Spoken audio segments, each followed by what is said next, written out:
श्री गौरव गोगोई।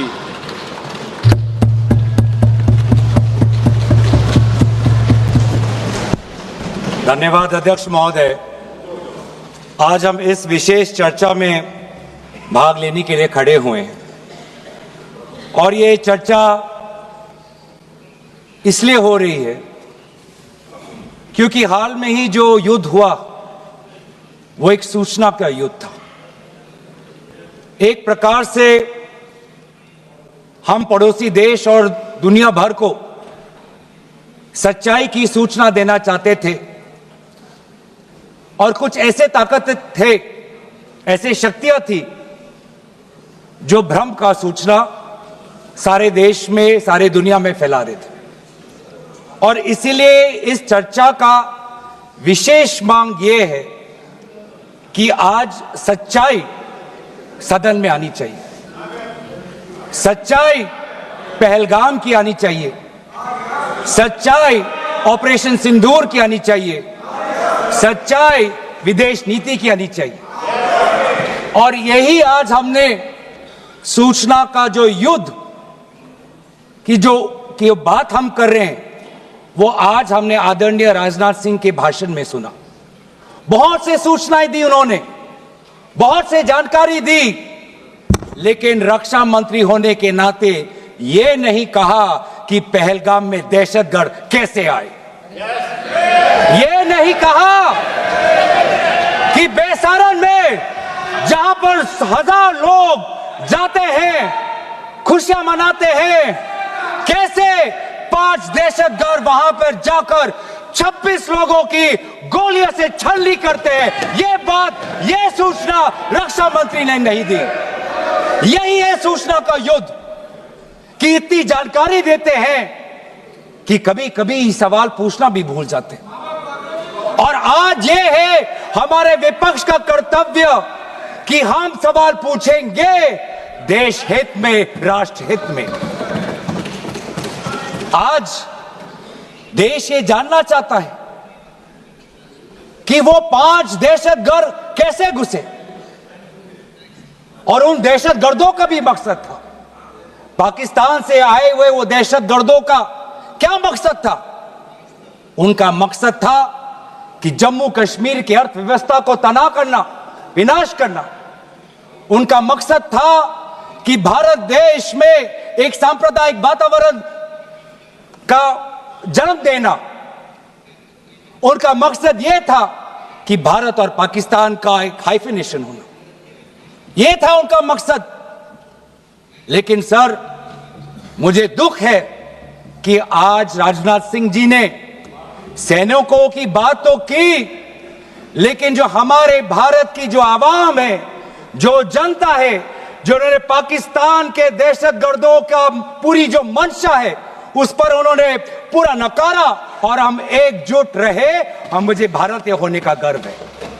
हमने देखा बेसारन में कि किस प्रकार से जम्मू और कश्मीर के लोगों ने पूरे देश भर से आए हुए जितने भी पर्यटक थे उनकी मदद की। हमने ये देखा कि किस प्रकार से देश भर के जो पर्यटक जो जम्मू कश्मीर में थे उन्होंने अपने जम्मू कश्मीर के भाइयों को धन्यवाद दिया। हमने ये भी देखा कि कैसी एक विधवा हिमांशी नरवाल ने कहा कि मैं नहीं चाहती कि मेरे जो पति जिसको लेके आज राजनीति हो रही है उसके शव पर देश में हिंदू मुसलमान की राजनीति हो, मैं नहीं चाहती। यह है हमारे देश की संस्कृति और यह था मंशा पाकिस्तान का। और मैं ये भी गर्व महसूस करता हूं कि सारे विपक्षी राजनीति दल हम सब एकजुट होकर, राहुल गांधी जी ने एक साफ साफ कहा कि हम सरकार के साथ हैं और सरकार को पाकिस्तान को एक ठोस मजबूत कदम देना ही पड़ेगा।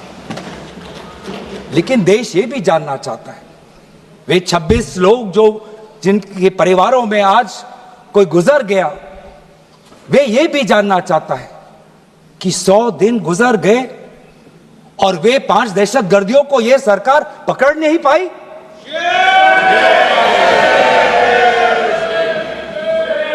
देश के वो लोग ये भी जानना चाहते हैं कि ये जो 5 दहशतगर्दे थे, दहशतगर्दी जो आए टेररिस्ट, निश्चय इन्होंने इनको किसी ने पनाह दी, निश्चय इनको किसी ने जानकारी दी, निश्चय ये पूरा जो 1 घंटा का जो उन्होंने गोला बारूदी की, उसके बाद ये फरार हो गए, उनको फरार होने में भी किसी ने उनकी मदद की। और आज भी ये 100 दिन हो गए और सरकार के पास कोई जवाब नहीं।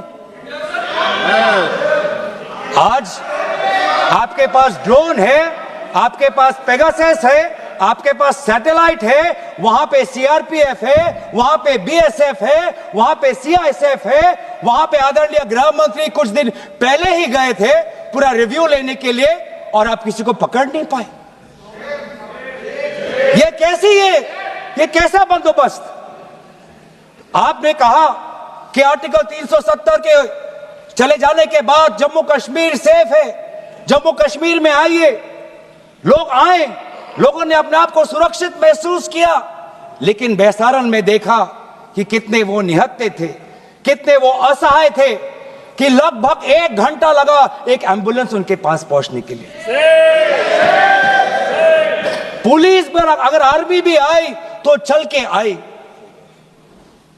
और सर, मैं वो नजारा भूल नहीं सकता, एक मां और एक बेटी चल के नीचे आ रही थी, एक भारत के सिपाही को देखा और सिपाही को देखकर वो रो पड़े, खुशी से नहीं, डर से, क्योंकि उनको लगा कि वे दहशतगर्द जिन्होंने सिपाहियों का यूनिफॉर्म पहनकर वहां पर लोगों को मारा, आज वही दहशतगर्द आज पहाड़ के नीचे उनका इंतजार कर। उस भारत के सिपाही को कहना पड़ा कि मैं भारतीय हूं, तुम डरो मत, मैं भारतीय हूं, तुम सेफ हो, सुरक्षित हो। ऐसा दहशत उन्होंने महसूस किया। इस दहशत के ऊपर, इस डर के ऊपर आदरणीय राजनाथ सिंह एक शब्द तो कहते, आप एक शब्द तो कहते। ये आपकी भी जिम्मेवारी है राजनाथ जी, ये आपकी भी जिम्मेवारी है, रक्षा मंत्रालय का भी जिम्मेवारी है। बार बार हम ये देख रहे हैं सर कि आदरणीय गृह मंत्री जाते हैं, कहते हैं कि बहुत अच्छा बंदोबस्त हो गया है, टेररिज्म के हमने उनकी रीढ़ की हड्डी तोड़ दी। तब भी उरी होता है, तब भी बालाकोट, तब भी पुलवामा होता है, तब भी पहलगाम होता है। अंत में जाके जिम्मेवारी कौन लेता है? जम्मू कश्मीर के लेफ्टिनेंट गवर्नर नहीं। अगर जिम्मेवारी किसको लेनी पड़ेगी तो आदरणीय गृह मंत्री आपको लेनी पड़ेगी, नैतिक जिम्मेवारी आपको लेनी पड़ेगी। आप लेफ्टिनेंट गवर्नर के पीछे नहीं छुप सकते, आप लेफ्टिनेंट गवर्नर के पीछे ये केंद्र सरकार नहीं छुप सकती, क्योंकि गृह मंत्री खुद वहां पे थे कुछ ही हफ्ते पहले, खुद उन्होंने सिक्योरिटी का रिव्यू लिया कि आपके पास जानकारी नहीं थी। और सर, ये सरकार इतनी कमजोर, ये सरकार इतनी बुज़दिल कि आज उन्होंने इस सर में, क्योंकि उन्होंने अगर इसका किसी का दोष दिया तो टूर ऑपरेटर्स को दोष दिया कि टूर ऑपरेटर्स बिना अनुमति के द्वारा, बिना लाइसेंसेस के द्वारा लोगों को बेसारन ले जा रहे, हमें तो पता ही नहीं था। ये है इनका कारण, ये बताना चाहते हैं। तो सर, यही तो दुख की बात है कि कहीं ना कहीं एक सरकार में एक अहंकार आ चुका है।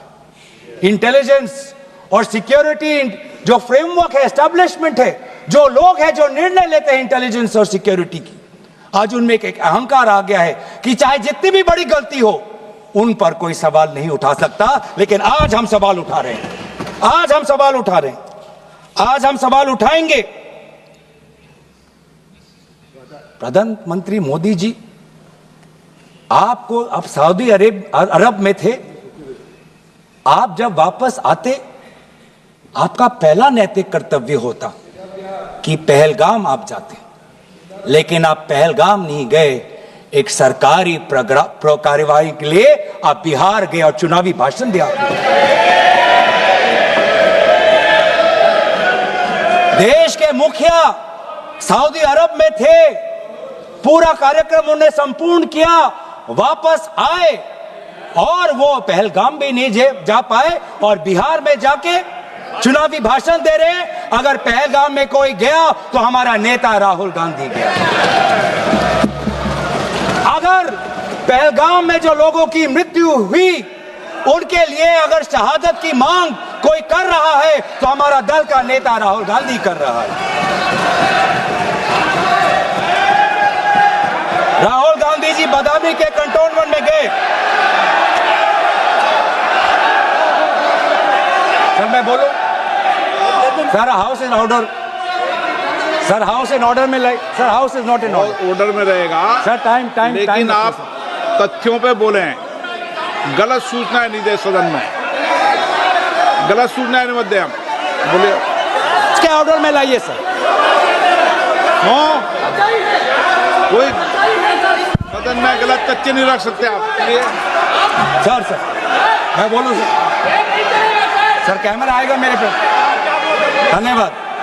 आदरणीय अध्यक्ष महोदय, अब बात आती है ऑपरेशन सिंदूर की। आज मैं राजनाथ सिंह जी का भाषण सुन रहा था। मुझे पता नहीं चल रहा था कि राजनाथ सिंह जी जो भाषण दे रहे थे वो किस समय का उजागर कर रहे थे।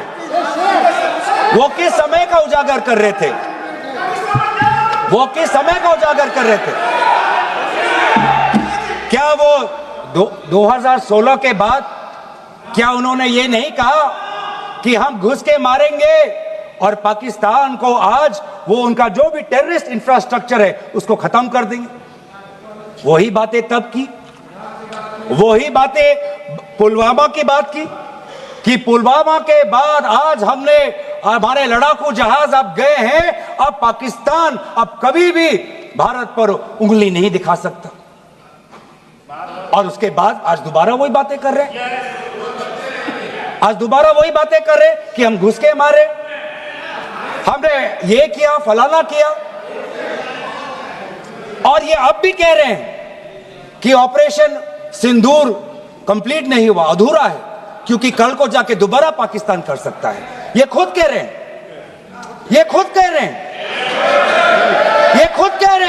कि इसके पश्चात भी पाकिस्तान कल को जाके कर सकता है। तो ये जो सफल कैसे हुआ? फिर क्या सफल हुआ?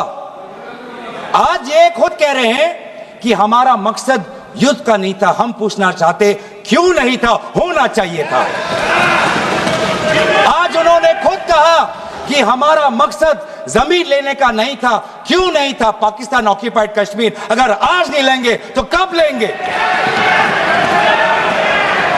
ये उन्होंने खुद कहा कि हमारा मकसद था टेररिस्ट के इंफ्रास्ट्रक्चर पर आक्रमण करना। तो क्या हमने उरी के समय नहीं किया? क्या हमने पुलवामा के समय नहीं किया? लेकिन उसके पश्चात भी पाकिस्तान का इतना साहस कि आज उन्होंने पहलगाम में जो पिछले 20 वर्षों में हमारे भारतीय नागरिकों पर सबसे दर्दनाक अगर हमला हुआ है तो आपके समय पे हुआ है। आपके समय में उरी हुआ, आपके समय में पुलवामा हुआ और आपके समय में आज पहलगाम हो रहा है। कुछ बातों का उजागर किया, कुछ किताबों का भी उजागर किया। ये नई प्रक्रिया है सर। हर चर्चा में आदरणीय भाजपा के नेता एक किताब उठा लेते हैं, जानकारी दे रहे थे। हमें नहीं सर, ब्लूमबर्ग को क्या जानकारी दिया? मैं पूरा पढ़ लेता हूं without editing. What is important, क्या जरूरी, हिंदी में अनुवाद करने की कोशिश भी करता हूं। मत करो। क्या ये जरूरी नहीं कि जेट गिरे, पर क्यों गिरे, क्या गलतियां हुई, वो महत्वपूर्ण है। संख्या महत्वपूर्ण नहीं सर। 35 ही राफेल है देश में, 35 ही राफेल है। अगर उनमें से कुछ गिरे भी तो देखिए सर, मुझे तो लगता है कि बहुत बड़ी क्षति हुई। 35 राफेल, अगर कुछ उनमें से भी अगर कुछ गिरे तो मुझे लगता है कि जरूरी है, क्योंकि आपको लगता है कि 35 राफेल काफी है, तो अगर कुछ गिरे तो वो भी जरूरी है। और उन्होंने उसके बाद ये कहा कि ये बात अच्छी है कि हमने अपनी गलतियों को समझा, उसको सुधरा और 2 दिन बाद हमने अपने जेट को उड़ाए और दूर से हमने आक्रमण किया। सर, ये मैं थोड़ी जानकारी चाहूंगा। हमारे पास जो हमें ये संदेश मिलता है कि दुनिया के सबसे बढ़िया और बेहतरीन लड़ाकू जहाज हमारे पास है, सबसे बेहतरीन पायलट हमारे पास है, तो सीडीएस को ऐसा क्या कहना पड़ा, ऐसा क्या परिस्थितियां हैं कि हमारे हमारे लड़ाकू जहाज क्लोज रेंज में नहीं जा सकते, उनको दूर से ही फायर करना पड़ता? ये क्या है? ये क्या पाबंदी है? ये क्या पाबंदी है कि सीडीएस को ये कह रहे हैं कि हमारे लड़ाकू जहाज ने पहले दिन गलतियां हमने सुधारी और दूर से हमने आक्रमण किया। क्या हम पास से नहीं कर सकते? ये जानकारी हमें दे। हम ये जानना चाहते हैं कि lieutenant general Rahul R Singh ने सदन के अंदर नहीं, सांसदों को नहीं, राजनीतिक दलों के फ्लोर लीडर्स को नहीं, फिक्की में जाके कहा। क्या कहा? उसका भी मैं हिंदी में अनुवाद करता हूं कि पाकिस्तान तो सिर्फ फ्रंट पे था और पाकिस्तान के पीछे चाइना उनके पूरी तरीके से समर्थन कर रहा है। ऐसी कोई आश्चर्य की बात नहीं होनी चाहिए, क्योंकि पिछले 5 वर्षों में लगभग 80% मिलिट्री हार्डवेयर पाकिस्तान को सब पूरा चाइना से मिल रहा है। तो सर, मैं आज पूछना चाहूंगा आदरणीय राजनाथ सिंह जी से, जो सरकार चीन को लाल आंख दिखाने की बात करती है, एक बार भी आपने चीन का उजागर अपने भाषण में क्यों नहीं किया? आर्मी कर रही है और आर्मी के कह रही है, आर्मी कहती है कि सिर्फ चीन और पाकिस्तान का ये 2 फ्रंट नहीं, अब 3 फ्रंट का भी हो सकता है, कन्वर्जेंस हो सकता है चीन, पाकिस्तान और बांग्लादेश को लेकर। लेकिन मैं सरकार को याद दिलाना चाहूंगा कि ये जो 2 फ्रंट की जो बात थी, इस बात की शुरुआत किसने की थी? इस बात की चेतावनी किसने दी थी? इस बात की चेतावनी इसी सदन में हमारे दल के नेता राहुल गांधी जी ने दी थी। और यही हम जानना चाहते हैं, कि आज जो युद्ध हुआ, इसमें पाकिस्तान को चीन से कितना समर्थन मिल रहा है, हम सेना से नहीं, आज हम आदरणीय राजनाथ सिंह जी से और प्रधानमंत्री मोदी जी से जानना चाहते हैं।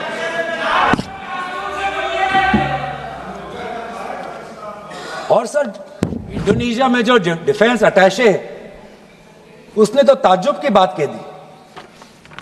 उसने क्या कहा sir? India defence attache group captain Shiv Kumar ने, हिंदी में दोबारा अनुवाद करता हूं, कि भारत ने लड़ाकू जहाज खोए इसलिए क्योंकि कुछ मिलिट्री टारगेट्स पर आक्रमण करने पर पाबंदी थी। क्यों? क्या पाबंदी थी?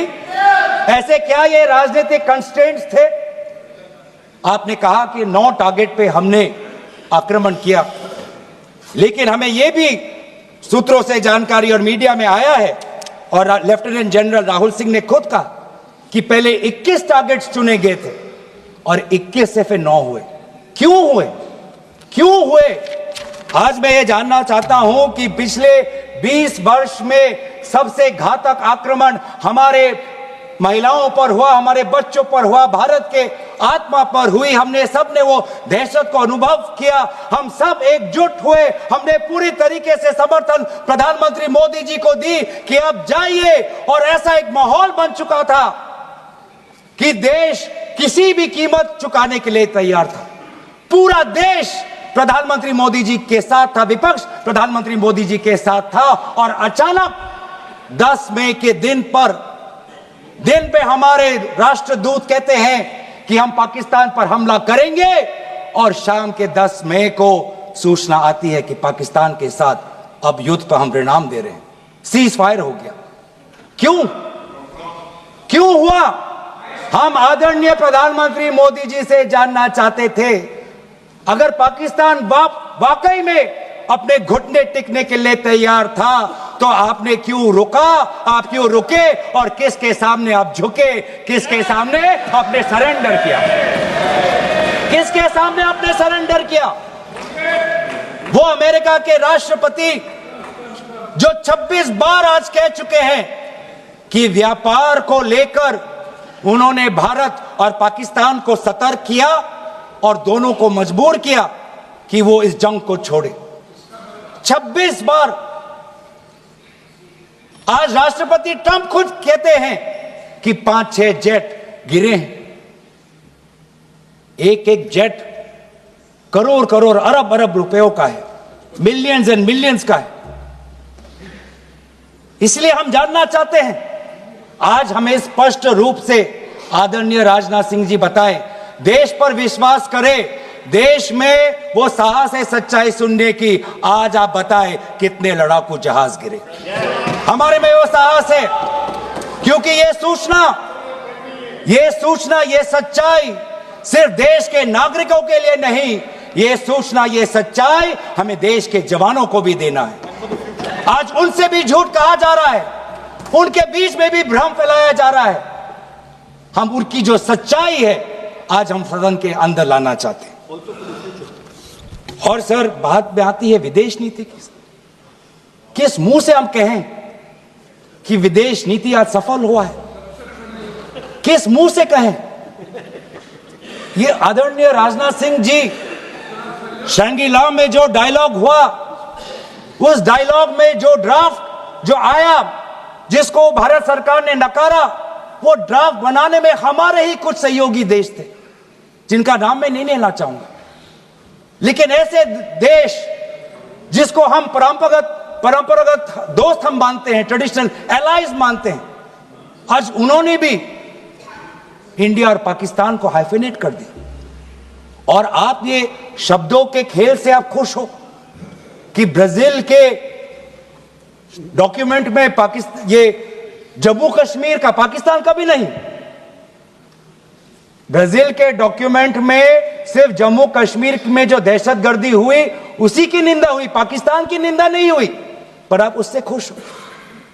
अगर आप उससे खुश हो तो मैं जानना चाहूंगा, जो $1 बिलियन का आर्थिक सहायता IMF ने दिया पाकिस्तान को, उस पर आपको क्या कहना है?